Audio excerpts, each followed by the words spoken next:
నూజివీడు మండలం వెంకటపాలెం వద్ద వాగు ఉధృతంగా ప్రవహిస్తుంది.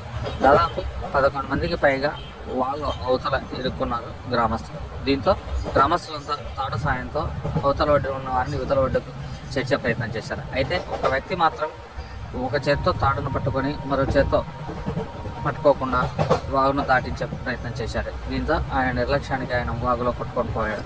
వాగు ముందు ప్రాంతంలో చెట్టును పట్టుకొని సహాయం కోసం ఎదురు చూస్తున్న ఆ వ్యక్తిని గుర్తించిన గ్రామస్తులు మరోసారి ఎట్టకేలకు ప్రాణాలతో రక్షించారు.